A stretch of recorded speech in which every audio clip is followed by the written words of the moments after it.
Today's podcast is part one of a 3-part series on attachment. Our goal is to help you understand your individual attachment style. You may have a securely attached individual. They may be with dismissive avoidant person, or there might be an anxious ambivalent person with a dismissive avoidant. That might be causing some dysfunction in your relationship. It's this like shift of mindset from being sort of in a me world to being in a we world. So give part one a listen.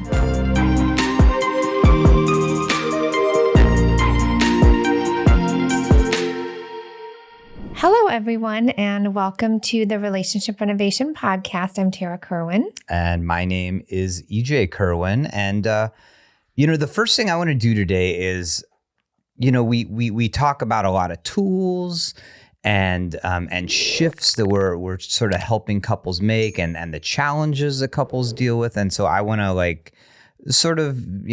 talk about something that's been going on with us this week and what I think is positive. And I think that we're using some tools and our own personal growth is involved. This is exciting. Yeah.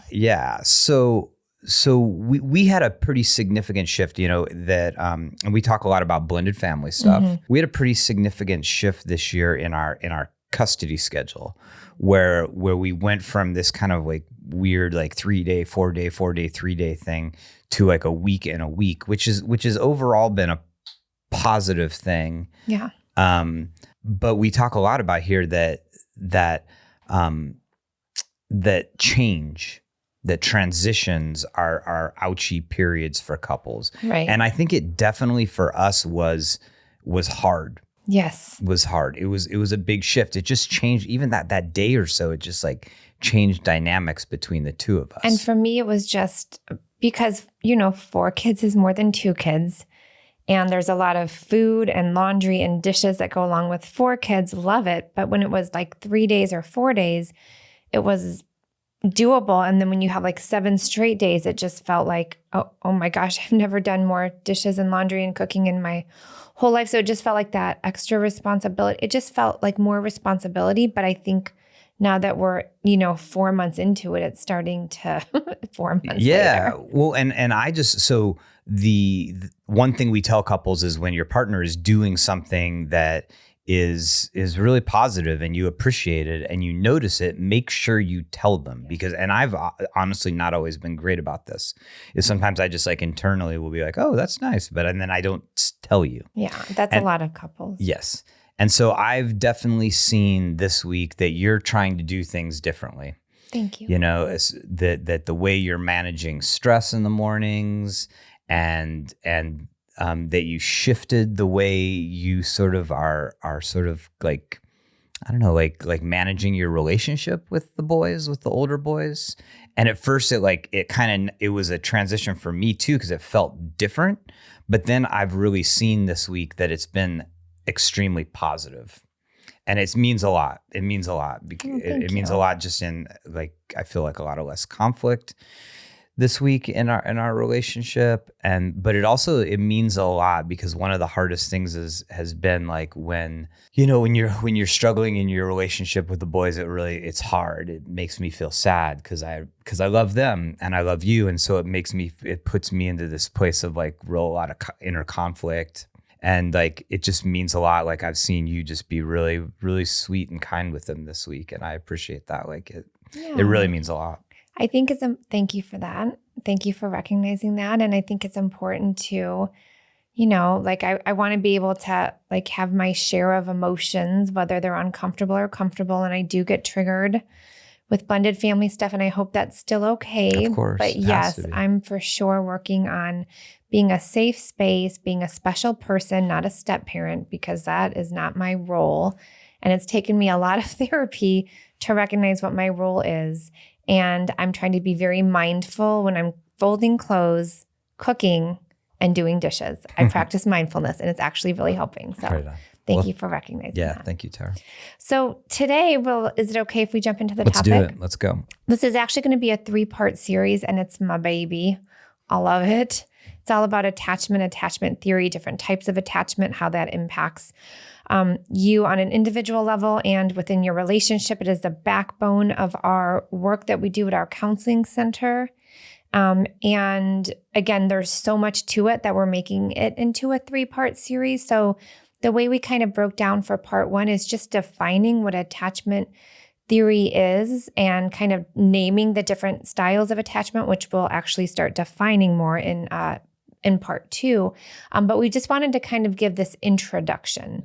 And like, right, attachment, it's an emotional bond that we have with another person. And all attachment theory came from was John Bowlby, who did a ton of research on caregivers and infants, 0 to 5. And I won't get into all of the different research he did, but if you want to have more information, the wire monkeys, learn all about the wire monkeys, right? There's amazing stuff that Bowlby did. And when I studied him in grad school, I just fell madly in love with the entire idea of attachment theory, because it's really about that how we bond with our caregiver early on affects us throughout our lifetime, and it most certainly affects us in our intimate relationship.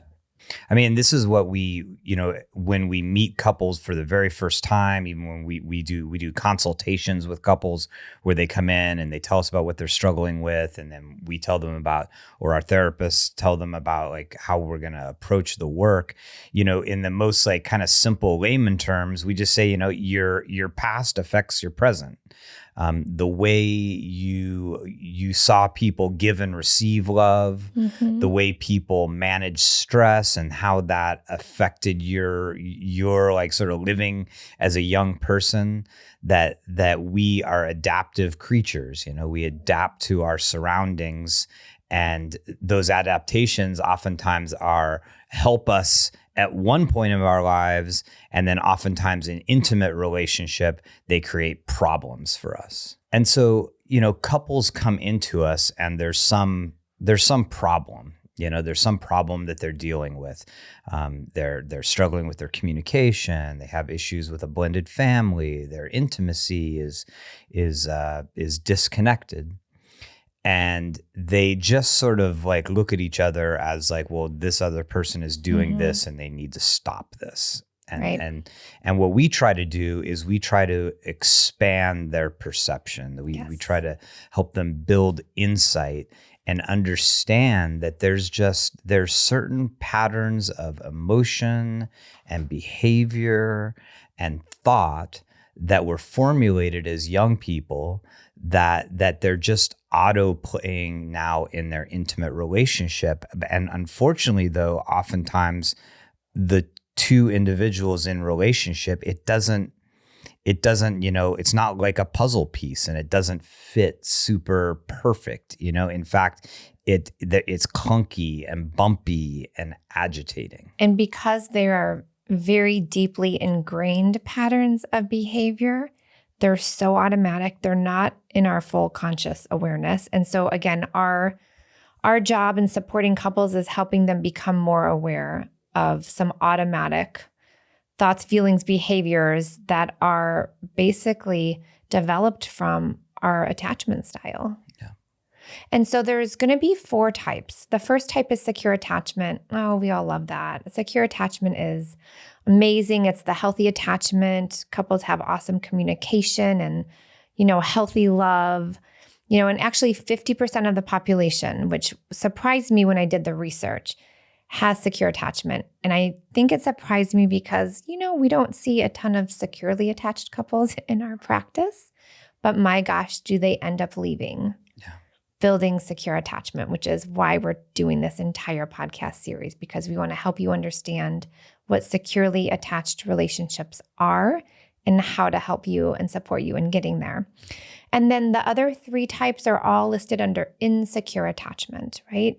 So insecure is anything that is not secure. And we have anxious attachment, which I believe that's 20% of the population.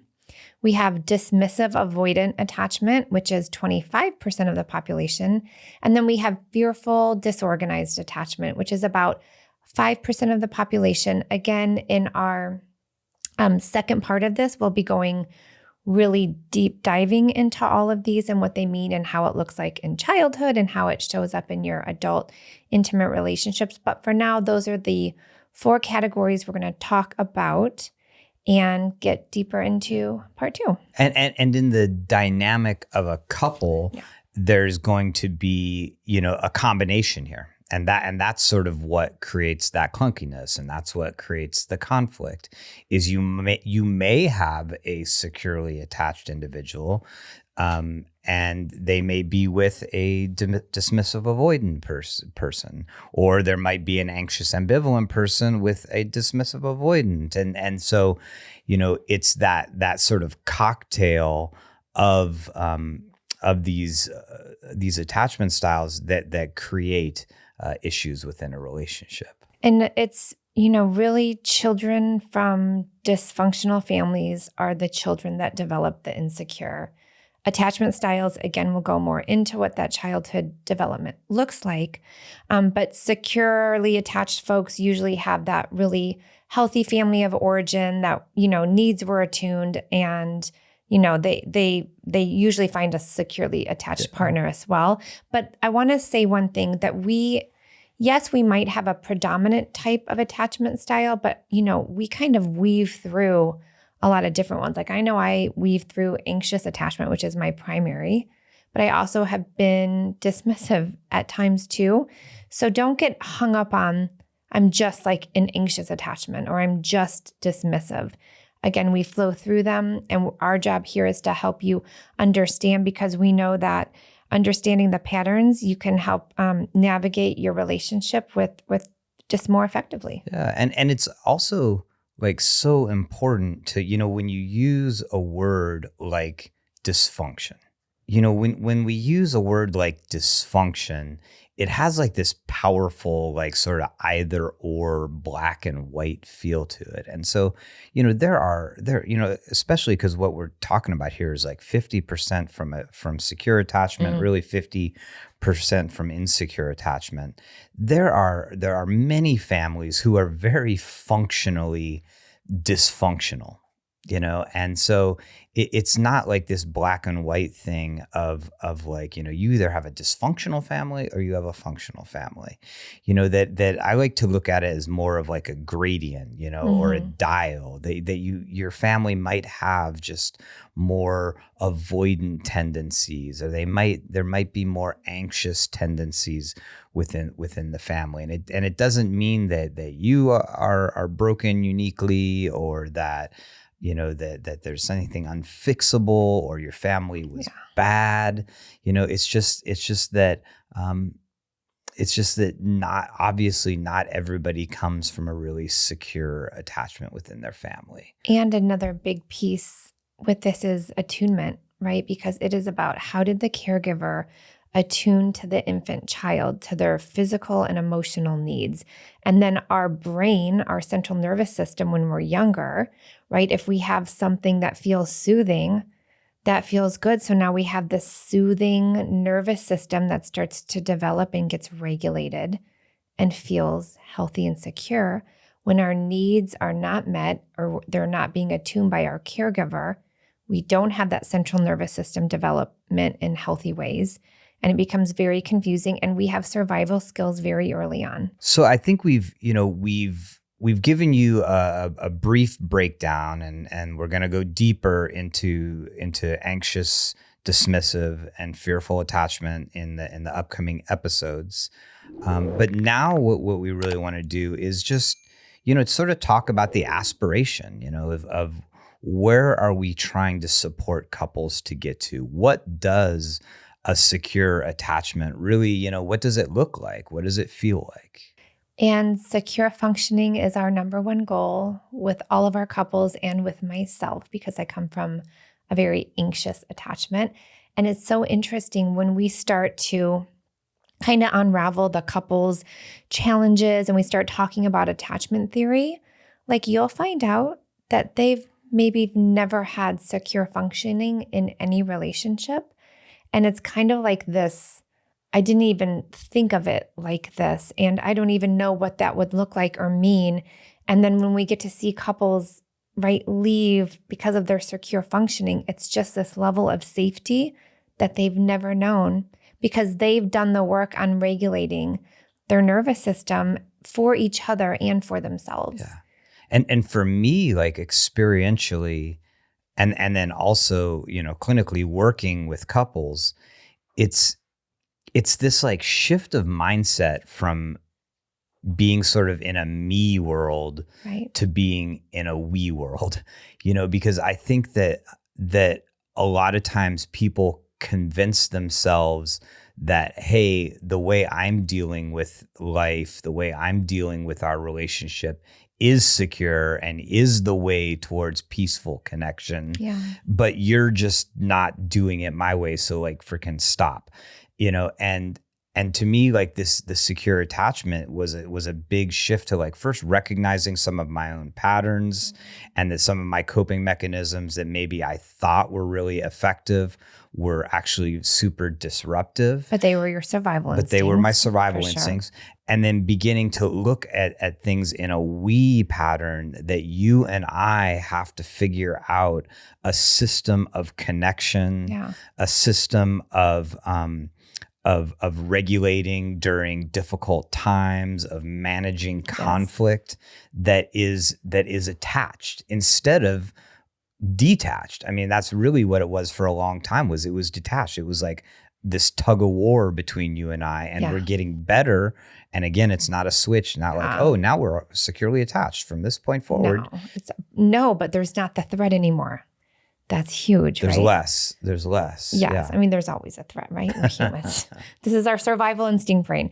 But what I really wanted to say too is when we become more aware of our attachment style, it allows us to be curious and have hope that things might be able to be different, because a lot of people don't look at it this way. Again, they get caught up in this very unhealthy dynamic because they think it's the other person. I wish the other person would just change. And it's not coming from like a biological nurturing environment piece from early childhood, but like we learn how to attach from a very, very young age. And children who are from a secure base, right? They are soothed. They are attuned to, they are seen, they are heard, there are healthy boundaries, they feel safe, they're comforted when they're down or when they're crying, they feel valued, they're praised. There's just a trust that builds versus, and again, we're going to get more into this part too, but let's just say you're a child of an alcoholic parent where sometimes your parent is like, oh, super attuned, like, because maybe they're having like a sober morning, but then they're drinking throughout the day and they forget to change diapers. You're crying and you're more of a headache to them and you're stressful. Like that's where it starts to feel really unhealthy and disconnected. And the infant starts to have this mistrust. And really insecure attachments is really about mistrust. Yeah. And we grow up learning that. And so we just want our one partner that we pick for life to be able to trust them, and how dare them not get it right. One of the most like clear ways that a couple, an individual is moving towards secure attachment is the ability to understand their own needs and communicate them in a healthy way. Yeah. And then the other partner is attuned, listens, and is responsive to those needs, because that's the initial breakdown in attachment, right? Mm-hmm. Whichever way we adapt is that we have a need, it doesn't get met.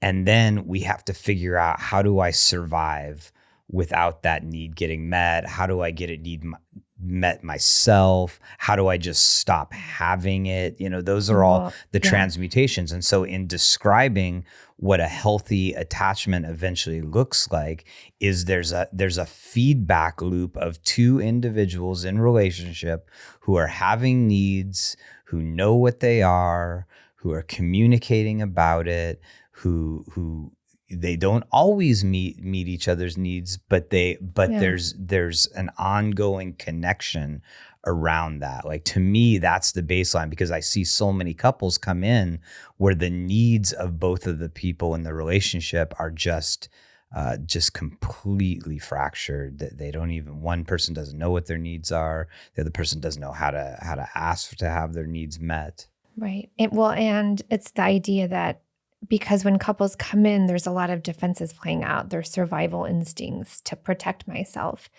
And once you start to build that secure attachment, you're not using your defense mechanisms as much. And so now your nervous systems are responding very differently to each other. Now there's that, ability to create a new narrative, which is one of our last sessions with our couples is old story, new story, right? A new narrative into this secure functioning. And it's a continuous lifelong adventure to build your secure functioning.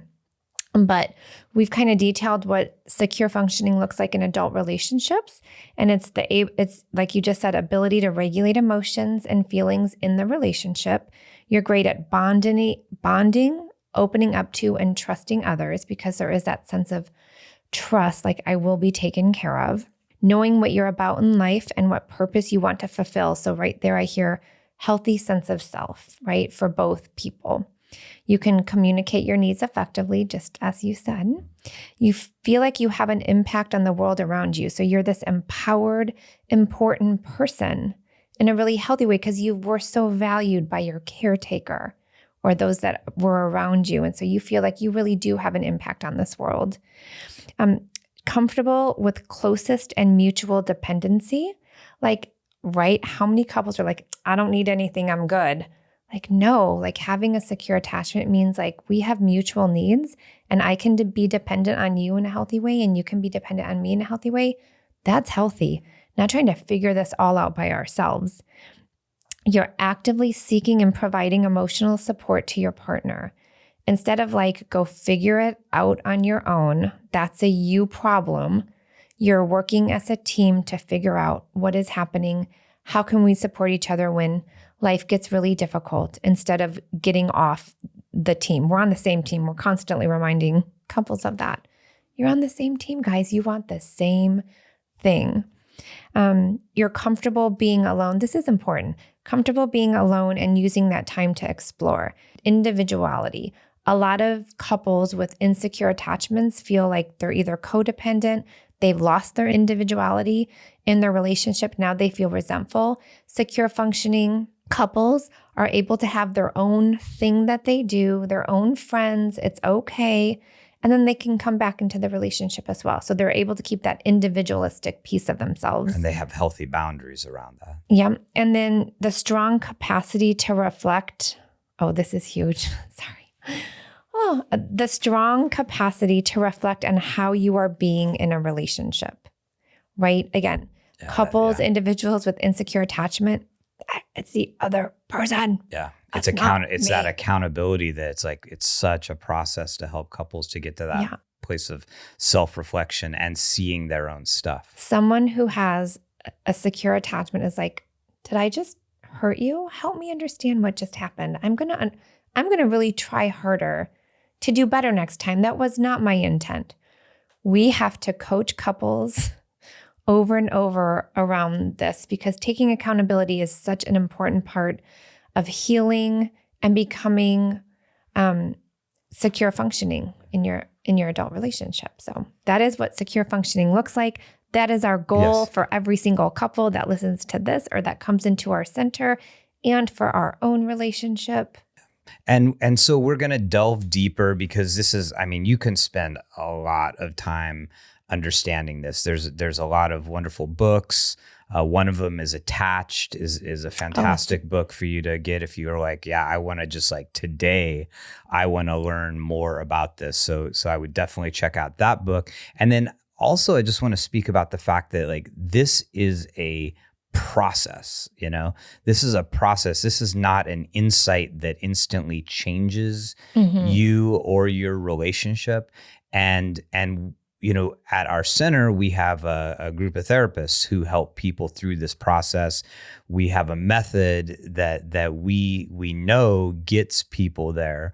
We also have that same method in an at-home version for people where it helps you develop this understanding, which a lot of it is looking at the current state of your relationship and then looking at the past in a really open-hearted, kind way, building empathy. And then there's many tools that we use. It's relationship renovation at home. If you're interested, please, check it out. There's a downloadable version of just like a sample that you can do for free, and check that out. It's on our website, relationshiprenovation.com. And I also wanted to say that there's a lot of quizzes out there, attachment style quizzes that will kind of share with you like, oh, this is like your attachment style. We'll plug in a couple of really good ones that are research-based into the show notes. And again, the book Attached is awesome. It's an easy read. It's not super scientisty or, lots of theory. It's like a great read for anyone who just wants to understand it a little bit better. Yeah. And at the bottom line, what I love about if you're identifying with this and you're into this, is that this really connects with one of our primary ethoses at the center, which is, your partner can be your greatest teacher. That this process of trying to have a healthy, loving, attached relationship is dependent upon your own personal growth. And so instead of your partner just being a giant pain in the butt and being disruptive, being the wrong person, with a shift in mindset and patience, they become the person who is going to help you get past a lot of your junk. Yes. Thank you, honey, for triggering all of my childhood crap. And it's difficult and it's hard, but it's also like our discussion at the very beginning, or our, talking about how we're dealing with our blended family, that's all of the obstacles to us getting to that place had to do with each of our attachments. Mm-hmm. And so we're going to go into the next episode. You have to wait a whole week. Yeah, we're going to talk about anxious all attachment. All three? Yeah, we're talking all three in the next one. All three in the next one. So, and then the final one is the how to build that secure attachment. All right. So stay tuned. Thank you so much for listening. Please, give us a like, subscribe to our channel, write an email in info@relationshiprenovation.com. We love to answer your questions. We love to talk to you about some of the things you might share about your own relationship and give some advice. We love our community of people who are just trying to have great relationship and know it's not the easiest thing in the world. Thank you so much for listening. As always, take care of yourself, take care of each other, and explore that attachment style. Bye-bye. All right. Bye-bye.